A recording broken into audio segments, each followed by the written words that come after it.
Yeah.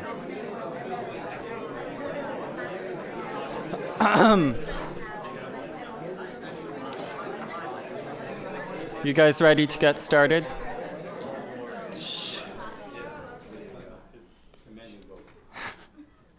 Good evening and welcome to the James A. Baker III Institute for Public Policy. My name is Nathan Jew, and I serve as part of the Baker Institute Student Forum leadership team. On behalf of the Baker Institute Student Forum, I would like to thank both the audience and our distinguished panel for taking the time tonight to engage in a critically important discussion about recent developments regarding the ongoing Syrian conflict.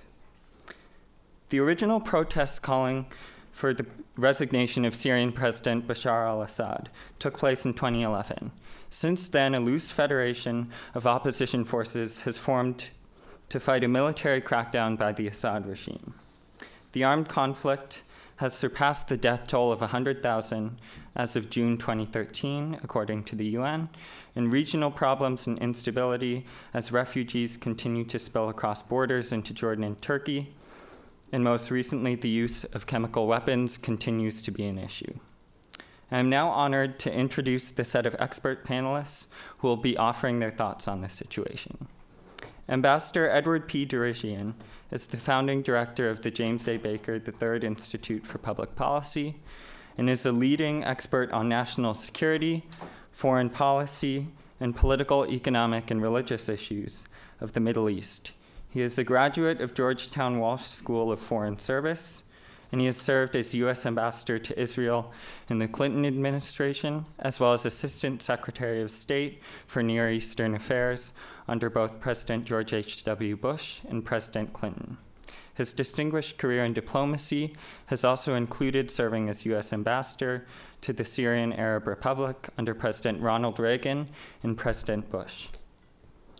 Dr. Usama Makdisi is the professor of history and the first holder of the American Arab Educational Foundation Chair of Arab Studies at Rice University. Dr. Makdisi is the author of several books on the Middle East, including Faith Misplaced, The Broken Promise of U.S.-Arab Relations, and Artillery of Heaven, American Missionaries and the Failed Conversion of the Middle East. His work has been published widely, including in the International Journal of Middle Eastern Studies, Comparative Studies in Society and History, and the Middle East Report. Andrew Bowen is the Baker Institute Scholar for the Middle East. His research and writing primarily focuses on the regional and international politics of the Levant, in particular Syria. Bowen has lectured on the modern politics of the Middle East and American foreign policy at the London School of Economics and at Rice University. And lastly, Dr. Joe Barnes is the Bonner Means Baker Institute Fellow and a graduate of Princeton University. He has written extensively on international economics with a focus on the geopolitics of energy. Barnes's work has also appeared in the New York Times, the Houston Chronicle, and many other publications. From 1979 to 1993, he was a career diplomat with the U.S. State Department, serving in Europe, Africa, the Middle East, and South Asia. I thoroughly look forward to hearing what each of these leading experts has to say, so please help me in welcoming our distinguished panel tonight with a round of applause. I'll turn it over to Ambassador Dirigian. Thank you very much, Nathan. I'm delighted to be here with my colleagues.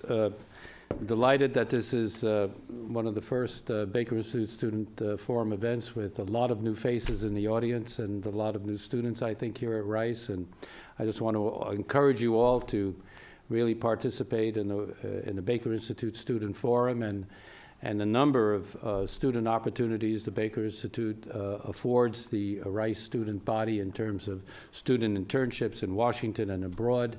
I just got a briefing from two Rice students who spent an internship in Paris and in Milan.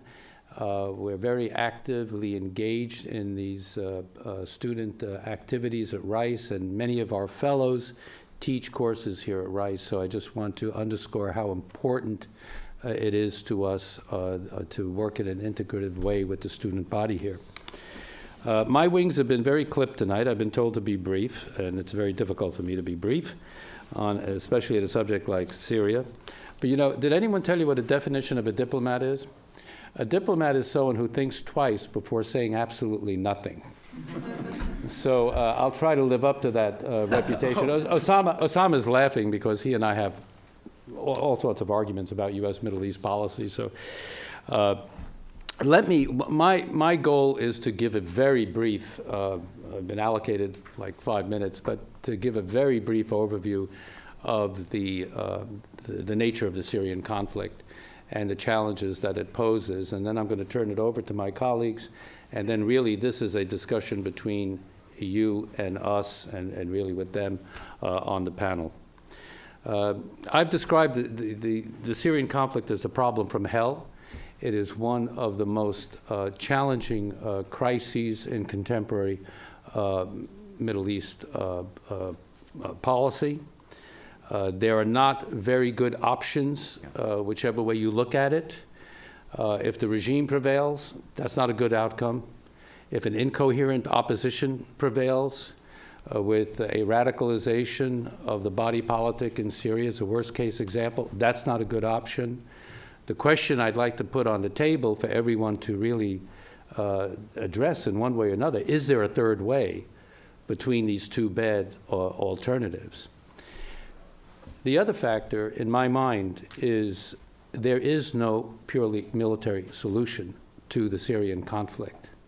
Simply isn't. Military might, military action alone will not resolve this crisis. Therefore, there has to be a political solution, and the definition and the contours of that political solution are extremely challenging. There is something on the books called the Geneva Initiative that was started with Kofi Annan, the former Secretary General of the UN, and then now with Lakhdar Brahimi, which the basic concept that the international community has bought off on, at least theoretically, is that there'll be a ceasefire, an end to the fighting, and then structuring some form of political transition in Syria to eventually a post-Assad era. But structuring that political transition is extremely complex and will entail, if it ever takes place, some sort of communication between the regime and the opposition. And given the fact, the ugly humanitarian fact, that over 110,000 people have already been killed in Syria, and on top of that, the recent killing of Syrians through chemical weapons, one has to ask the question, has the political situation in the country gone beyond any possibility of any form of reconciliation or any form of accommodation between the regime and the opposition?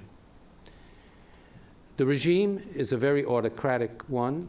When I was ambassador to Syria, I dealt with the father, Hafez al-Assad, one of the cleverest of all strategic autocrats in the Middle East. But he put in place a hermetically sealed political structure that has proven incredibly resilient when large swaths of Syrian territory and people are not under the control of the Syrian government, but that the regime survives with a relative monopoly of military power vis-a-vis the opposition, and is very tightly controlled, a minority Alawite sect family kleptocracy, extremely corrupt, both politically and in economic terms, but that gained over the years the allegiance of certain minorities, be it the Druze, be it the Christians and others. And so it does have assets internally that it has played on to allow it to survive for 2.5 years of this brutality. When you add on top of that the support of Russia, politically, militarily, economically, the support of Iran, and the support of Hezbollah, this regime has assets it can play with. The opposition is fractured, it's incoherent, it has a complex makeup, and has an external and an internal component, and there is a very active, with the devolution of the problem, Islamic radical groups have come into Syria to exploit the situation, including some associated with al-Qaeda in Iraq. But Jabhat al-Nusra is one Islamic radical group that is proven to be quite effective militarily on the ground. I cannot give you a figure of what the Islamist groups, the radical groups, represent. I've heard everything from 25% to 46%. I don't know what the reality is. I don't think anyone knows what the reality is. But there is a Syria that I knew when I was ambassador there in the 80s and the early 90s that was a multi-confessional society with Muslims, Christians, other groups, be it Kurds, Druze, and even a Jewish population that did live in coexistence. And that multi-confessional aspect and mosaic of Syrian society, which is akin to what one had in Lebanon and what has in Lebanon and to a lesser extent in Iraq, when I asked myself the question, is that so fragile that even despite this horrible humanitarian disaster, that is something of the past that cannot be resuscitated? That's another question that I think is a very difficult one for anyone to answer. Now, briefly, the use of chemical weapons, which has brought this crisis to the headlines in the recent weeks, it's a game-changing event that has turned diplomacy on top of its head. It certainly turned American diplomacy on top of its head over a short period of time in 2 weeks, where the President of the United States had earlier on President Obama established a red line that if the Syrian regime uses chemical weapons, that is a red line. Action will have to be taken. Well, he was prepared to take military action, as you know, even unilaterally. And the big question domestically was that did he need congressional support for that or not? And there's a big debate in our country, left and right, that the president doesn't need that support. He didn't have to go to Congress for support. And then, of course, you know, he deferred to going to Congress for support. And then all of a sudden, the Russian proposal came on the scene. And therefore was the game changer in the diplomacy, whereby everyone stepped back and then adopted the Russian proposal for Syria to dismantle its chemical weapons inventory under international aegis. And I'm sure you've read the papers, I won't go through the details of that, but there is a very tight deadline in terms of identifying the chemical weapons weaponry, inspection, bringing it under control and destroying it, and then going to the United Nations Security Council for an overarching resolution to consolidate all this. And even the big issue on the diplomatic table now will be, will the United States succeed in getting a United Nations Security Council resolution that will authorize the use of force under Chapter 7 of the United Nations if Syria does not comply with the dismantlement program? Now, there are winners and losers in all of this, but frankly, I don't see any great winners and any great losers in this equation. Bashar al-Assad has avoided a military strike against his military components that the United States was prepared to do. It's bought him some more time. It has also given him the role of a person that the international community has to deal with in implementing the chemical weapons dismantlement program. So he certainly bought some time, but it's also weakened his position because he's giving up he's being forced to give up one of the most key arsenals that he's had in his military, is that his weapons of mass destruction capability, which was really built up by his father against Israel, the poor man's option against Israel's nuclear capabilities. The opposition feels betrayed that the United States has not taken military action and that the Bashar al-Assad's military capabilities have not been degraded to give them more of a playing field in their opposition to the regime. Russia and Putin, for the time being, have come to the fore, and Putin has basically succeeded in bringing Russia to the world arena as a major player again, which is one of his key ambitions. They played their hand very deftly, I think, the Russians on this.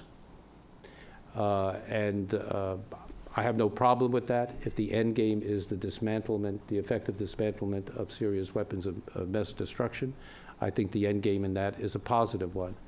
And we can all argue about author and who's responsible for it, but if the end game is truly the dismantlement of Syria's chemical weapons capability, that can only be a good in the region as a whole. In terms of U.S. policy, I think the way we've got to this point has been quite muddled. It's been, to say the least, there's been a lack of coherence. We here at the Baker Institute did a report that Andrew helped author on where we advocated that as back as a year and a half ago, we should have been much more actively engaged with the Syrian opposition in giving them not only economic and humanitarian assistance, but vetting the opposition, obviously not giving it to Islamic radical groups, but vetting the opposition and providing humanitarian, economic, and military assistance to the opposition in order to, and somehow, level the playing field between the opposition and the regime, which enjoys really a monopoly of military power in key areas: missiles, air force, heavy armor, and artillery.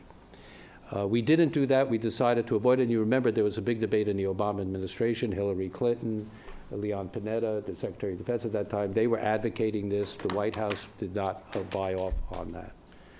So basically now the administration has had to put aside the military option, and we will see whether, and here I will end with this one thing, will, in the best of all worlds in my eyes in this horribly difficult situation, if the chemical weapons arrangements succeed, I would hope that that would be the prelude to a major international effort in seeking a political solution and endgame in Syria. That is the challenge of really our diplomacy. So I'll now turn it over to Osama and Andrew and Joe. Okay. Thank you very much. Good evening, everyone.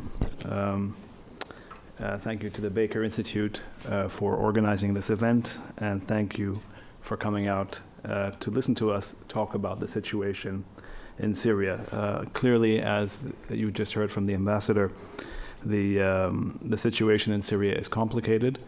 It is not a positive situation. The Syrian people have been suffering and will continue to suffer for the foreseeable future in a situation that began, as many of the uprisings in the Arab world began 2-3 years ago, with genuine democratic aspirations and at least a sense of being completely exhausted by autocracies, by dictatorships throughout the Arab world.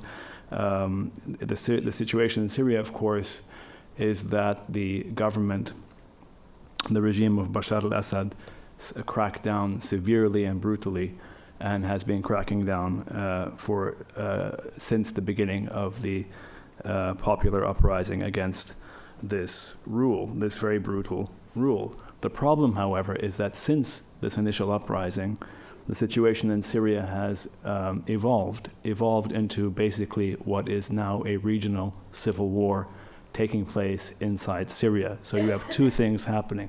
There's an initial uprising, which in a sense is easy to characterize, or we can simplify as a popular uprising against an autocracy, and a quite brutal autocracy.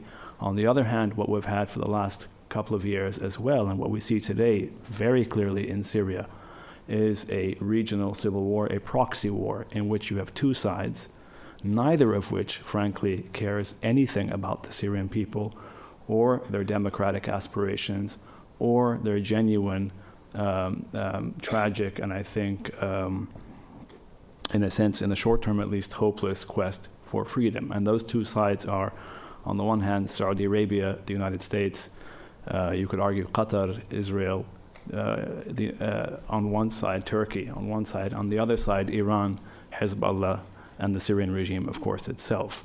Neither cares ultimately about the Syrian people.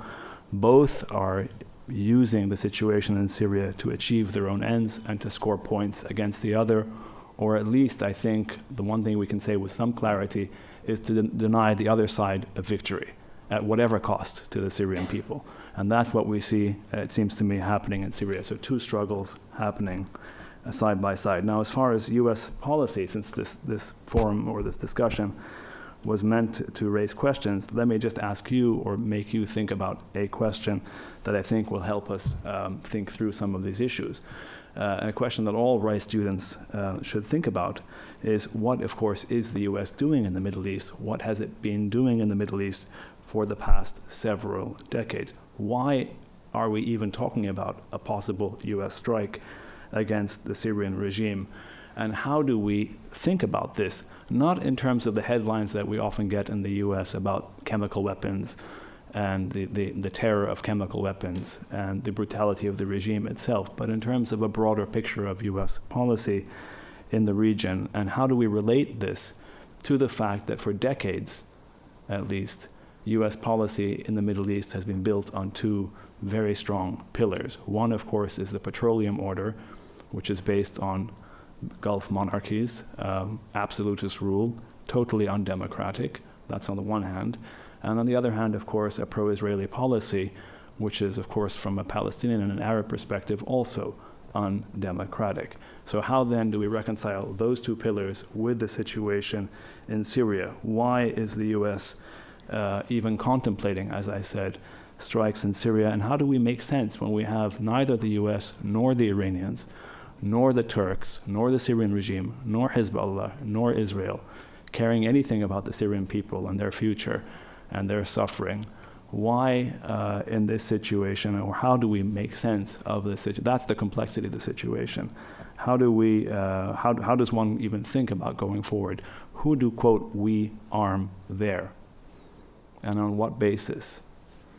And it seems to me there's an incredible sort of debate happening within, I would say, some Arab circles about, and the argument goes as follows: we must arm, and Ambassador Jarijian mentioned this to a certain extent, we must arm, and if I understood what you said earlier about the Baker Institute's report that Andrew talked about, we'll hear more from Andrew, I'm sure, we must arm some opposition. The question, of course, is how do you arm some opposition when the situation on the ground is that you have two, as I said, the ones doing the actual fighting, neither of whom actually cares at all about democracy, and certainly not about any kind of secular regime that you spoke about in Syria. What is the best way forward? I'm not sure, but I think what is essential for all of us to understand, and I'll end here, is what has the U.S. role been in the Middle East in fostering, it seems to me, a profoundly, rather than a positive Middle East, quite the opposite, an autocratic Middle East, of course, of which Bashar al-Assad's regime is one manifestation, and by no means the only manifestation, if we want to broaden this out a little bit. And so therefore, what would any U.S. potential strike do in any way to foster a more egalitarian, equal, secular, democratic culture? That is what, to me, is absolutely far from clear. So I'll end there. There really isn't very much to say. Remember, two struggles, the Syrian people who are now, of course, divided, and then this regional civil war, this proxy war taking place in Syria. That's the situation.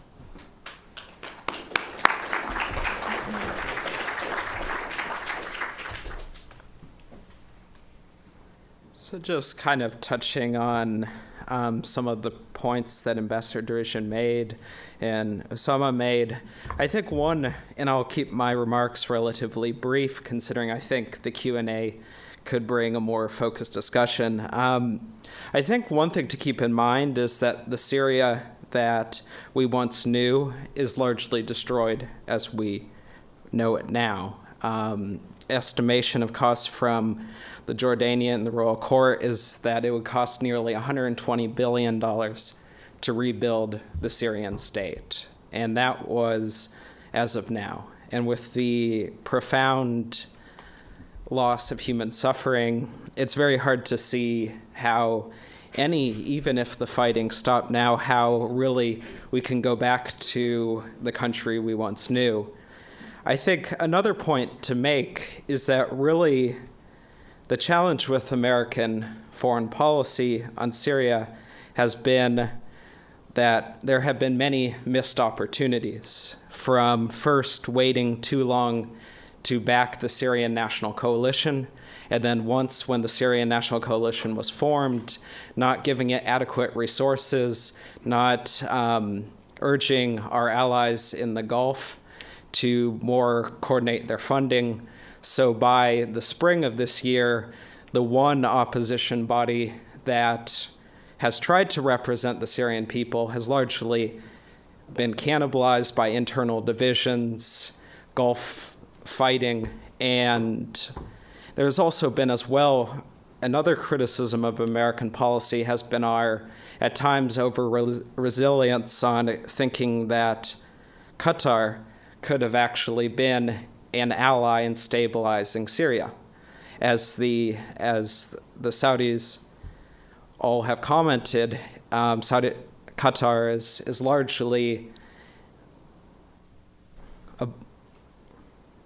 largely below its capacity. So we kind of, in a sense, for up until this past summer, relied on an ally in the region who had no real experience in nation building. And then, in a sense, Saudi Arabia and the United States has largely then inherited something much worse.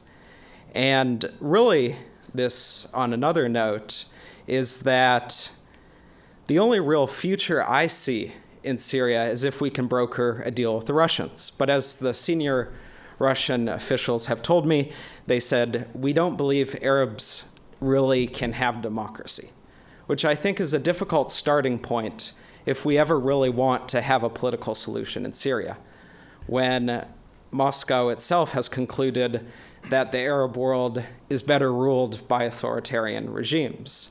So it seems the path we are going down, if we do reach a settlement with Moscow, is that it will likely be not a democracy. And unfortunately for all of those people in Syria who went on the street and lost their lives hoping for something better, I don't see a positive future in Syria in the next 20 years. And I think increasingly as well, with even if we reach a point where the fighting ends, increasingly states like Saudi Arabia will increasingly dictate the future of Syria, because they're the ones who will be likely paying the bill, since neither the Russians nor the United States have really been that interested in it. And then a final point is just to keep in mind that while President Obama has set a red line on Syria, Ayatollah Khamenei has also set a red line on Syria. And we need to keep that in mind in thinking that a military strike could actually change the balance on the ground. I think that Tehran is more committed to maintaining the regime it wants in Damascus than we are. And clearly, at the end of the day, if we don't, then if we expect a military strike will offer a solution, I think a lot of us will be disappointed. And thank you.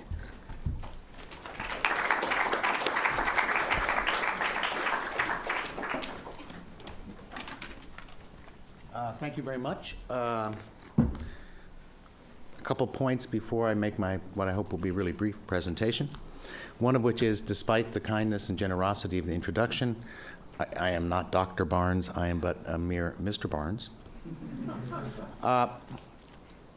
Secondly, I don't think anyone has mentioned this, but the original idea for this meeting came from Dr. Makdisi, so you deserve credit for taking the initiative on this. And I'd also like to thank the Institute staff and the Student Forum for all their work and at very short notice in making it happen. So thank all of you. Look, I cannot claim the expertise in Syria of our other speakers. My concern or my approach is based on what I consider to be a clear overextension of the United States in the region. We're talking about the Middle East and the greater Muslim world. This is a place where we've spent several $1 trillion and lost several thousand lives and inflicted another, I don't know, 150,000 deaths over the course of the last 15 years. It's a place where we continue fighting in Afghanistan. It's a place where we're deeply involved with the ongoing crisis in Egypt. And it's a place where we continue, we were speaking about the broader Muslim world, it's a place where we continue to routinely fire drone missiles at targets in the Yemen, in Pakistan, and in Afghanistan. It is, in short, a region where we have made much war and where we continue to make war. I'm very concerned, coming from this perspective, about anything that could lead us into too deep an involvement in the ongoing crisis in Syria. Let me stipulate. The humanitarian crisis in Syria is, in point of fact, acute. Non-use of chemical weapons is an important international norm, right? Although it is not the only international norm. Another international norm is that you don't attack another country without being attacked first. This is at the center of the UN Charter, and it is one that, should the United States choose to attack without a UN security resolution, we would at least apparently be in contravention.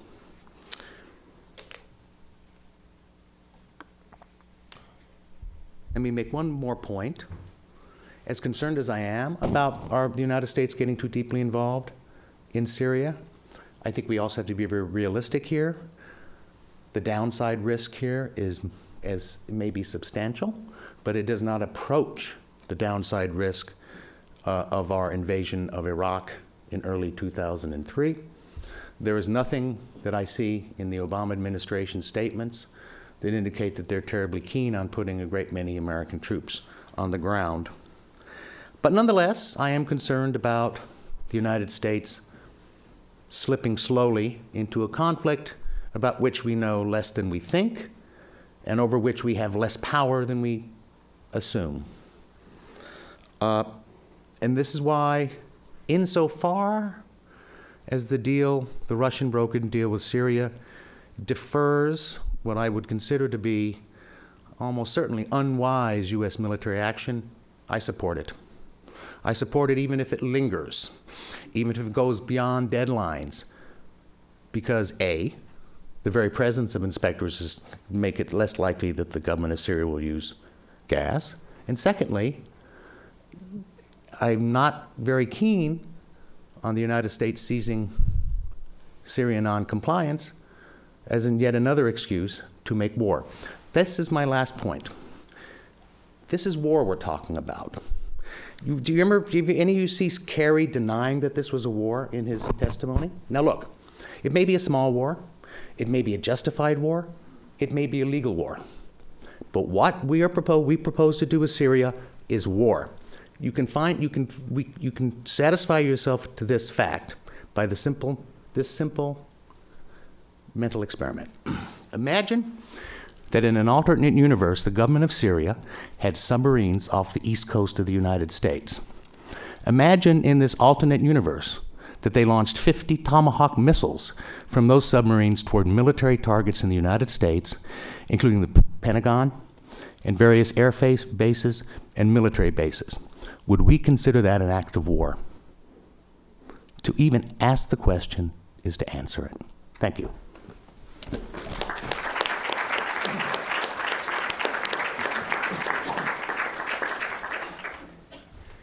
So I think we had a pretty wide-ranging and interesting set of comments from all of our speakers. And I'd like to open up the floor for questions from the audience that our speakers can respond to. Yeah, in the corner. So I think in the New York Times a couple of weeks ago, Thomas Friedman wrote an editorial advocating the arming the opposition forces, I think the Free Syrian Army, and I think the ambassador mentioned that in his talk as well. Is the United States seriously considering that option? And if not, why not? Arming the opposition. What's that? Arming the opposition. What about it? Should we? Is it an option?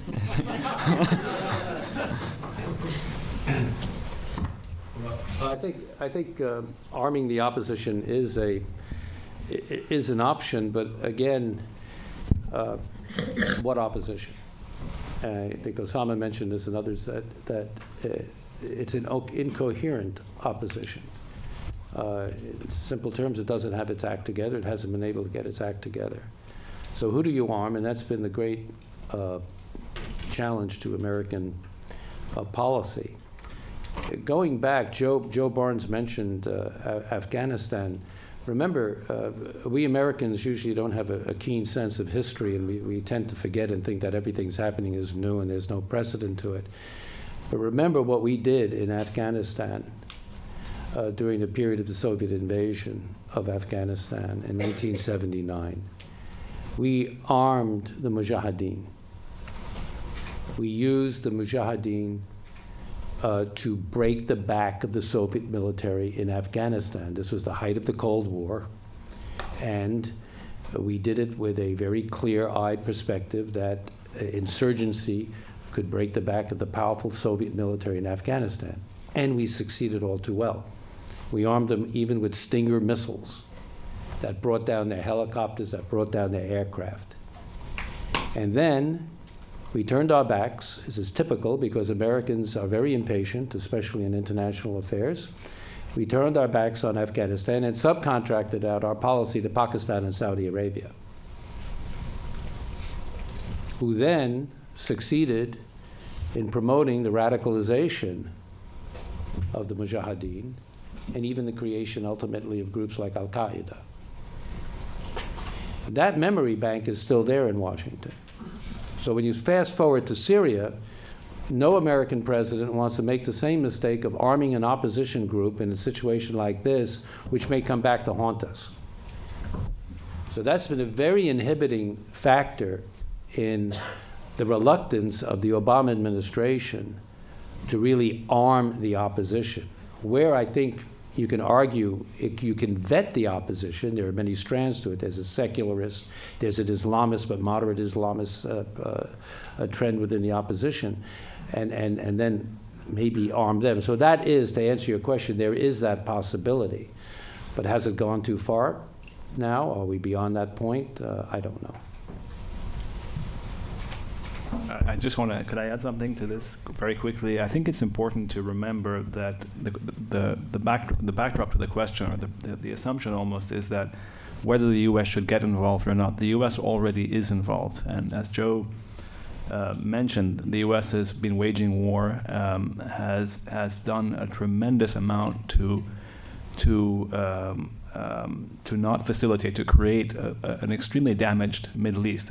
With all the internal problems in the Middle East, the external factors have had a massive role in shaping the region as it is today. And so the U.S., of course, has been training, I mean, in Jordan and other places, various opposition forces. But as the ambassador says, and as we know from the experiences of Afghanistan, Iraq, and many other places, the U.S. doesn't control the situation on the ground. And so the question about arming the opposition, the real question is, can the U.S. use its good offices and its influence to actually broker some kind of solution in Syria, which is what I think the Syrian people want more than anything else at this point.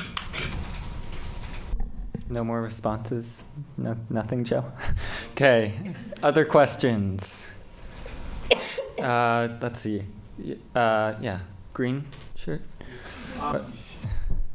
So I think looking at history, it's been kind of a common theme that our involvement, say, in Egypt or Afghanistan or Iraq, has been kind of terrible and not ended particularly well. And my question, or my confusion, is why further involvement, or rather involvement in general, was ever even an option. Because it's not just been bad for the Middle East, a lot of what we have done in the United States, but also for our own, financial situation, for our own army. And I'm just confused as to why the Middle East seems to be so much more of interest to American policy than, say, like the Sudanese civil war, and like why is Syria so much more significant, and why do we insist on being involved? Well, I am not. I am not one of those individuals that believe that the United States is the source of all evil in the world or the Middle East. I believe we're a country much like any other, and not all, and just 97.4%. On Syria, no. And I think we behave much like other countries, and in particular, we behave much like great powers. We have perceived interest in the Middle East. Dr. Mokdisi mentioned two of them. One of them was access to the easy, unimpeded flow of moderately priced oil. Other is our long-term support for Israel. Now, look, it's very easy in retrospect to say that things didn't turn out well, but let me give you an example. The United States cut a deal with and I'm at a great simplification, but I think with some truth. And Ed and everyone here can criticize me if I don't get it right. The United States cut a deal with President Mubarak's predecessor, Anwar al-Sadat. It changed over the years. The terms changed over the year. There was a lot of subordinate clauses and a little bit, but it was a fairly simple quid pro quo, right? We'll support you diplomatically, and we'll give you a lot of money so that you can buy guns to make your army happy. And in return, we expect you to keep this peace treaty you signed with Israel, and to generally support our initiatives in the Middle East. Okay? That was the quid pro quo. Well, heck, we had a good run. No, right? Essentially 1980 to 2011. That's 31 years, right? And then we moved on. Now, you will hear we moved on and abandoned President Mubarak, not because he was a dictator, because he had always been a dictator. We abandoned him because he had outlived his usefulness to us, right? So my point with you is, yeah, some things haven't turned out well, but sometimes if at least in terms of what we value in the Middle East, sometimes it's paid off, at least for several decades. It paid off with the Shah of Iran from 1953 to 1979, even though we've been paying for it ever since. So I'm just pointing out. No. Right? Is this correct? It is correct. All right? Other questions? Yeah. Is this fair? Any critique of that analysis? That was worthy of an Arnold Toynbee abbreviated history of the Middle East that I've ever heard. But you're making some valid points.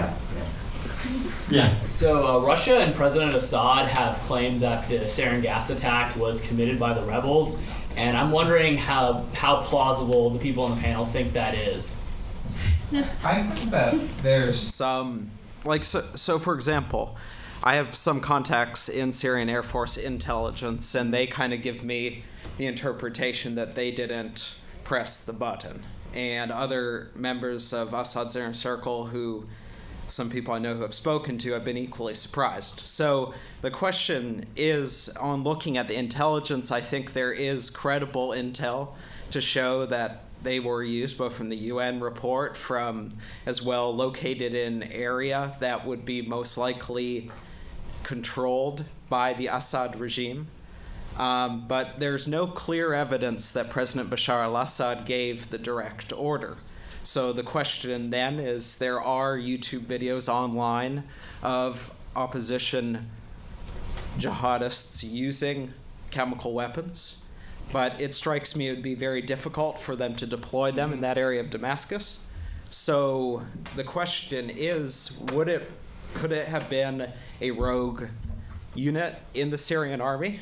It could have been, in the sense that it's not in President Assad's interest to admit that he lost control or a general pressed a button without the proper clearance, but equally so, how President Hafez al-Assad, his father, constructed the regime. You had 4 competing intelligence services, and no one other than the president really had full information. And President Assad is not as adept at it as his father, still kind of has tried to maintain the same system. So I think that there is a possibility that if it wasn't Syrian Air Force intel, it could have been military intelligence. But I do think that there is a gray line of doubt, and that's why I personally think that it would not be wise at this moment to potentially strike.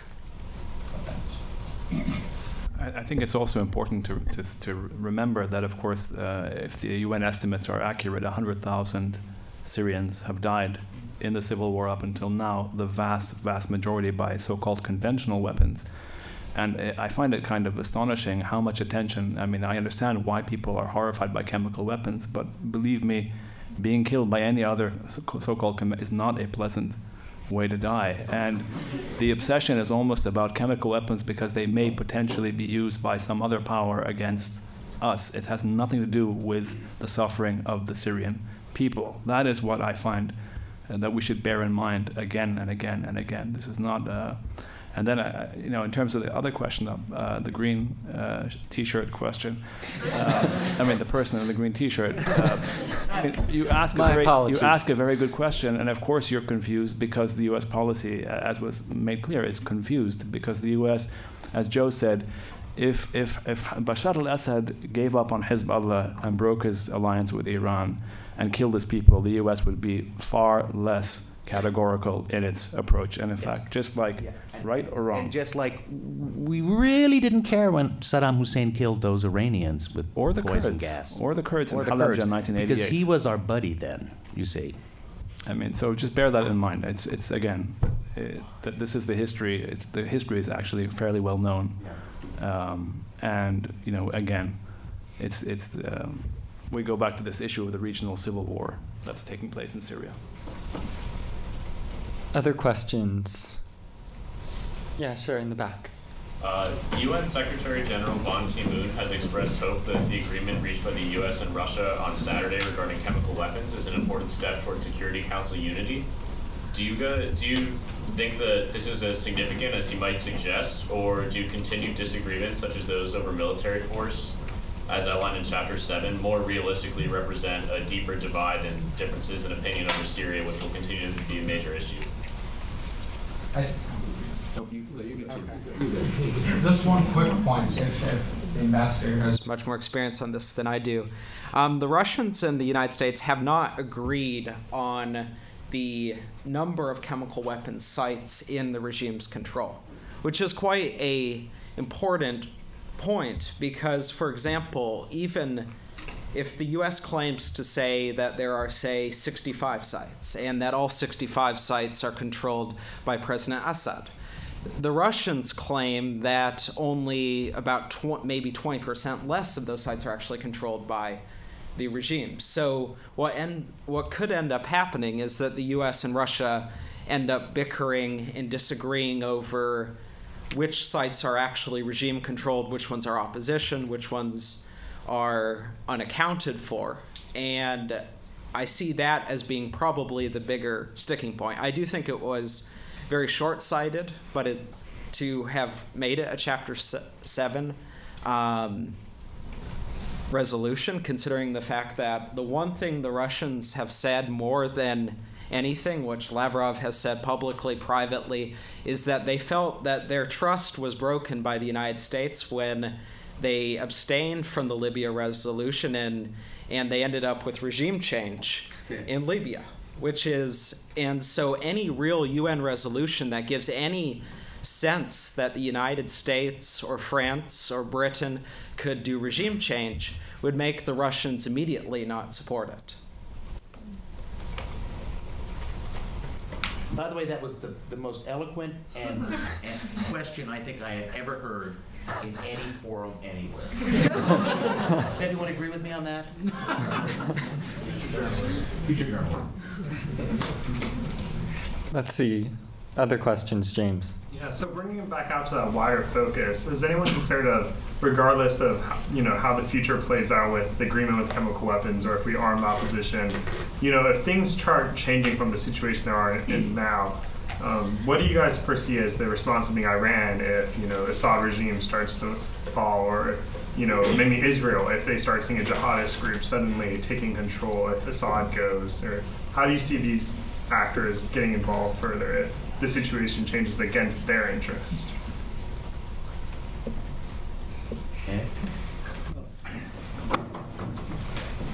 It's a good question and almost impossible to answer, but remember that the Iranians are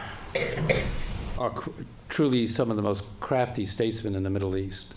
When I was the head of the Near East Bureau in the State Department, I would tell my colleagues, I said, when we negotiate with the Iranians, make sure your left hand is on your wallet, because when you leave the room, it may not be there. And so these people have their act together in terms of the conduct of their diplomacy. Their interest is the survival and the ultimate prosperity of Iran and the regime that they have in place under the Ayatollah. They're not going to sacrifice Iran's major interest to salvage Bashar al-Assad's regime. It'd be like throwing good money after bad. So I wouldn't consider that to be an ultimate threat. Iran also doesn't have the military capabilities to reach out and make a decisive military move in Syria. It has significant military capabilities within its country, and it can project with the Iranian Revolutionary Guard Corps, Al-Quds Brigade, and whatever influence remains between Iran and Hezbollah, they can make a lot of mischief, to put it that way. But I think that Israel looks upon this as they go, great, if this chemical weapons thing works, it's unilateral disarmament of Syria's weapons of mass destruction on our northern border. That's good. Hopefully it'll work. But if it doesn't work, I think Israel has a very, I'm sure they're making contingency plans themselves, that if the chaotic situation in Syria evolves and the chemical weapons agreement does not work, and that these chemical weapons are then susceptible of being in the hands of some of these radical groups in Syria, they may act. They may act to destroy the part of this capability. But the other, Turkey is very conflicted in this, because its major preoccupation is the Kurdish population and Kurdish dissidents, and they don't want Syria to unravel, and therefore you get the Kurds to opt for autonomy, which would really threaten Turkey's territorial integrity, because it has a large Kurdish population in the southeast there's been a lot of dissidence and warfare, actually, between the Turkish regime and the PKK and other Kurdish national groups. So there are interested parties, but one of the key things is that, we're talking about why is Syria important? Well, like in real estate, location is everything. And if you look at the map, Syria sits in a very important geopolitical position in the Levant and the Middle East. Just being defined, its importance defined by its neighbors. To the north is Turkey, to the east is Iraq, to the west is Lebanon, to the south is Jordan and Israel. So instability and chaos in Syria will impact on the stability of the whole Middle East. So in that respect, I think the United States, if it has any pretense toward maintaining international law and order and stability in the world, that there is an interest in avoiding the worst case scenarios. Therefore, as my colleagues said, a political solution is the aim. Are we up to it in Washington and other capitals to help craft a political transition in Syria that will be, let me put it this way, the least chaotic as possible? So that's the...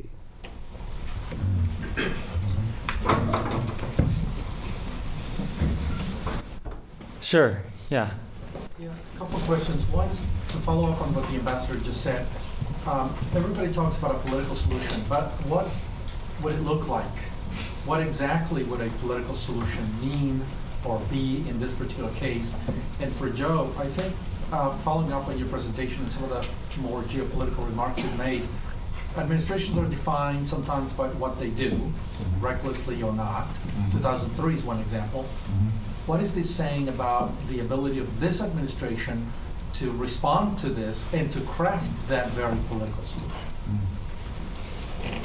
What order do you want to take them in? I'll take your second question first. I think the odds of crafting a durable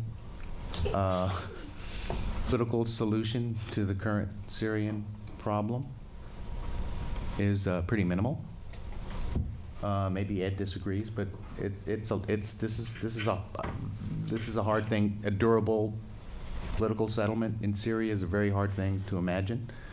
I don't know what Ed would have some thoughts, and maybe Andrew and Dr. Makdisi on what lineaments, what it would be like. I doubt that the Obama administration is going to want to bet the house on getting such a political deal. It's already taken a moderately high-risk venture by restarting long moribund, Arab-Israeli or Palestinian-Israeli talks. I think the Obama administration would much prefer that its legacy, foreign policy legacy, was not a war in Syria. I think they're much more interested in and would like to focus a bit more on the pivot toward East Asia. That actually is a very, very important phenomenon and a very, very important thing. I think that bottom line is, I think the administration looks at the Syrian issue as a problem that really doesn't have much of an upside and isn't really going to do much to burnish the legacy of the administration one way or the other. Maybe, Ed, you disagree?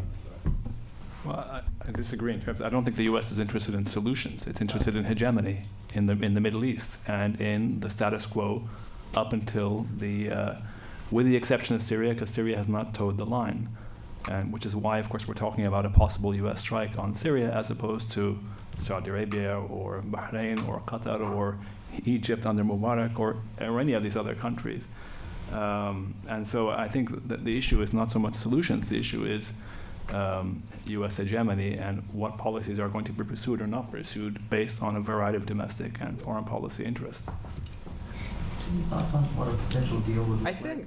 I think maybe just my own pessimism. I think that honestly what could end up happening is that you have kind of control in the north contested between 10 to 15 different opposition groups of various stripes. You have the highway from Beirut to Damascus, which is lined with Hezbollah, controlled by the regime. You have Damascus controlled by the regime. The coast with Latakia and Tartus controlled by the regime. And then you have some contestation in the south, and some regime gains are now in Homs and Hama. And I see that honestly continuing for quite some time, because I know that any member of the Assad regime who did express any interest in a political settlement are currently under house arrest in Damascus. That's why when President Assad announced his bringing in the younger generation, it wasn't because he wanted to bring youth into the government. He was worried that Farouk al-Shara was going to try to negotiate a deal without him. So it's very much still President Assad has not come to his own conclusion that he really needs to make a deal. He thinks he's winning. He thinks he has support from Iran, from Russia. And even if you got the two parties to a table, I think it's very difficult to see you could technically form a transitional government, but the larger question is, will this actually be that democratic, considering the Russians have said privately that they don't even see elections held after Geneva II needing to even be that fair, as long as it gives an impression that you get some people in government, and considering the fact that most of the country is in rubble. So I'm quite pessimistic, and I think that we could see this kind of state of non-state for quite some time, unless some event changes it. Any other, you guys? Okay, yeah, last couple questions probably, but yeah, in the back.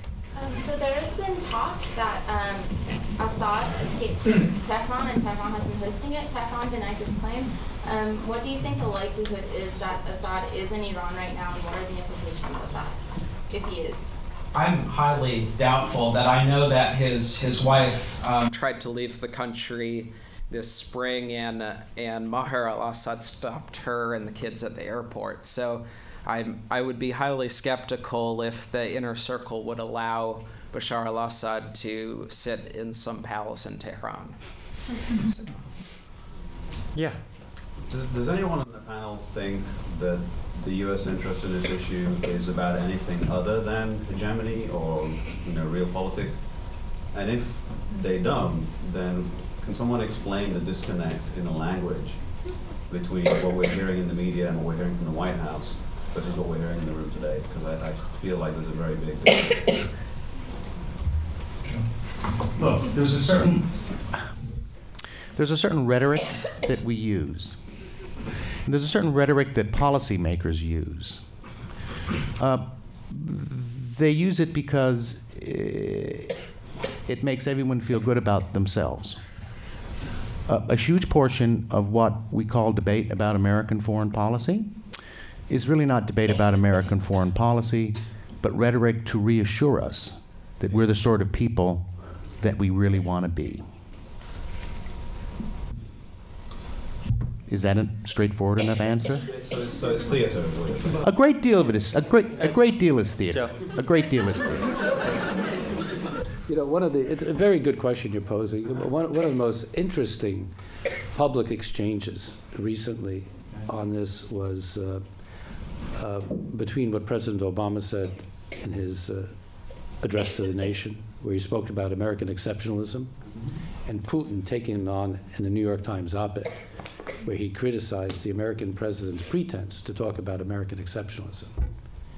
And there you have, Joe's absolutely right. Politicians, they use the rhetoric not only to make themselves feel good, but it's their own self-perception of what the end game and the policy strategic goals are.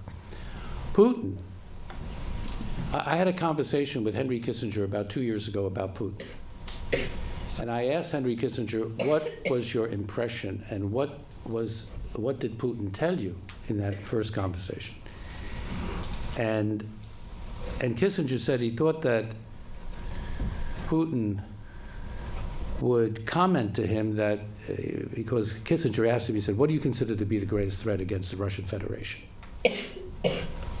And Kissinger thought he was going to say, well, the deployment of anti-ballistic missile defenses in Europe, which would, counter Soviet. And what Putin told Kissinger was, I consider the greatest threat to the Russian Federation is the eruption and the growth of Islamic radicalism on the Russian Federation's soft southern borders, which are pretty long. And he said, that poses a real threat to the integrity of the Russian state, because we have Chechnya, we have Dagestan, we have the Tartars, we have an important Muslim population. And to me, this is the greatest threat. Putin today, in my own estimate, believes firmly in this. He thinks we, the Americans, are absolutely naive in trying to overthrow or have a change of regime in Syria where there's a secular autocrat in power. Because the risk of Islamists coming into power or Islamic radical groups coming in power in Syria would pose a direct threat to the region as a whole and the Islamic radicalization of the region, which would have an impact on Russia. He believes this. So you have this distinct difference between we Americans who talk about exceptionalism and promotion, the Woodrow Wilson doctrine of promoting democracy, making the world safe for democracy, which a lot of people think is hubris. But Americans feel that this is one of the key elements of U.S. foreign policy, is the Wilsonian concept of self-determination, humanitarianism, and democracy. On the other side, you have the realpolitik side of American foreign policy formulation, with the realpolitik school, which is, there are many proponents of it, but Kissinger was one of the chief proponents of that, and Richard Nixon and Kissinger, and other American presidents, including Obama. Yeah. including Obama. So the point is that there is a fundamental difference in perception as to what the strategic endgame should be. You know, Osama is a very worthy critic of American foreign policy in the Middle East and supporting autocracies and dictators and stifling and working on the assumption for years that there's a certain exceptionalism in the Arab world, that Arabs cannot be democrats. They cannot live in democracies. They have to be ruled by authoritarian rulers.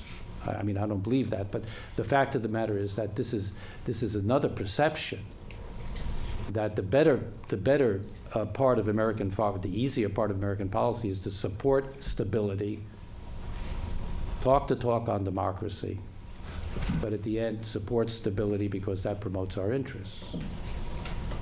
Now, with the end of the Cold War and with the rise of the Arab Spring, all of this has been put on its head. And we're in a period of great turmoil in the Middle East. And I think what happened in Tunis is probably the defining trend in the Arab world. It's ugly. It's going to have reverses, as we're seeing in Tunisia, in Egypt, in Yemen, in Syria, and elsewhere. But this, I think, is going to be the defining trend in the Middle East. And don't forget, in our own revolution, which I'm very proud of, the American Revolution and constitutionalism, where we are as a constitutional democracy. But you know, we only gave women the right to vote in 1922. We fought a major civil war in the 1860s to define our democracy. I mean, it's messy. Democracy is very messy. But the only real hope I have is that what started in Tunis by this young man immolating himself, and if you saw the placards, you know, kifaya, enough of corruption, enough of lack of political participation, enough of kleptocracy, enough. We want jobs. And this was a youth-based grassroots revolution. I don't think that is being stifled. It's having reverses, but that's the only element of optimism I have, is that what started in Tunis is going to be a long-range movement. I hope I'm right. I may be wrong. What do you think, Osama? I hope you're right too. But I mean, in terms of the mainstream media, the question about the mainstream media, I think it's you know, Mark. I mean, in the end, it's about there are no the simple comforting answers to what Joe was talking about as well, are not ones that are evident at all. If you know anything about the history of U.S. involvement in the Middle East, and then you ask questions about U.S. hegemony as opposed to U.S. ideals. Right. Because the reality is that the U.S. has, and Joe, I mean, the history is pretty clear and pretty unequivocal. The U.S. did invade Iraq. It has destroyed Iraq. There are sanctions on Iraq. The U.S. is talking about bombing Syria. You mentioned Afghanistan. We can go on and on and on. Arab-Israeli conflict, where for decades U.S. policy has not been modifying its pro-Israel stance, modifying, however, the Arab world to fit a U.S. pro-Israel stance, which is an extraordinary thing if you think about it. Put those together, stability and oil and autocracy on the one hand, so-called stability, but really oil and autocracy, and pro-Israel, and you've got a pretty catastrophic, in terms of the people of the Middle East, policy. How do you sell that in any way, given what Joe mentioned in terms of the trillions of dollars of costs? Well, look, I mean, the key question here, one of the big questions here is the rhetoric of democracy, right? We hear it, it's just, you hear it all the time. Mm-hmm. And I actually do think that, you know, for all sorts of reasons, we don't need to go into the technical arguments here about whether or not democracy in the long run promotes stability and peace. You all should go and read, there's a wonderful essay by Immanuel Kant that is almost impossible to read, called Toward Perpetual Peace, which is the first instance, I believe, where this argument is made. But look, I actually do believe that in general, for all sorts of reasons, that the United States does like to promote democracy, all other things being equal. And the problem in the Middle East is that all other things are never equal. Or right? Latin America. Or Latin America. Asia, East or Asia. Asia. You're right. No, but I mean, there is, it's not like it's non-existent. It just does not, it just doesn't have this, the power of this rhetoric is on us, right? It's on us. It's about telling us that we are, like I said, the people we really want to be, rather than rather than the citizens of a very large and powerful state that pursues its interests, sometimes ruthlessly, in the international arena. Okay, one last question. I was wondering if you could talk about possible end games, or if it's at all possible to predict That's a at that good point. last word too. Keep going. And just also the possibility of genocide for the losing side. So I can't hear the question. The end game in Syria, and in particular, the possibility of genocide for, I think you're talking about Alawites and probably Alawites and Christians and other minorities. Possibly retaliation against Sunnis. Well, yeah, okay. But I think that would be the worst case scenario, along the lines even that Andrew mentioned, that, you know, the Syrian state, as we've noted, starts disintegrating into more sectarian enclaves. You know, that's a pretty scary prospect in a way, because if the Syrian state starts to disintegrate into these sectarian enclaves, what impact will that have on the rest of the Middle Eastern countries? Remember, these countries were stitched together. I promised Ben Stevenson I wouldn't mention Sykes-Picot, but I will mention Sykes-Picot. The French and the British colonialists, you know, created the modern contemporary Middle East according to their imperial designs, and we're still living with the consequences of all that. But we won't go into that. You'll have to take our courses to get into that. But the fact of the matter is that nobody wants to deal with fooling around with contemporary borders, because once you start fooling around with contemporary borders in the international order, where do you stop? I'm not only talking about the Middle East. Look at Africa. Look at Latin America. Look at the United States, Mexico. So the point is that it could become very, very destabilizing, this worst-case scenario. Let me give you, and I don't, by stating it doesn't mean I think it's going to happen, but let me give you the one optimistic scenario that might happen, might happen. Bashar al-Assad has always pointed from the very beginning of the Arab awakening in Syria to the presidential elections in 2014 in Syria. That's been his marker. Whatever we do, let's try to work out something in terms of a political transition that would coincide with the presidential elections in Syria that are scheduled for 2014. That, I would suggest, if a more optimistic timeline is that if this is such a big if, but if the chemical weapons agreement is implemented, and it leads the international community to resuscitate a political transition process under the Geneva framework. Let's look at the 2014 deadline, whereby both sides can work toward, you know, bolstering their base, that when there are elections under international supervision, each side will feel enough of a stake to risk going to elections. Now, this is very optimistic, but I see that as one way. That, I think, is probably the one objective of international diplomacy that we should at least try, because all the other options are really bad to worse. Do you guys have any closing comments? Okay, with that, I'd like to wrap it up and give a hand to all of our panelists for coming out tonight and sharing their thoughts. So,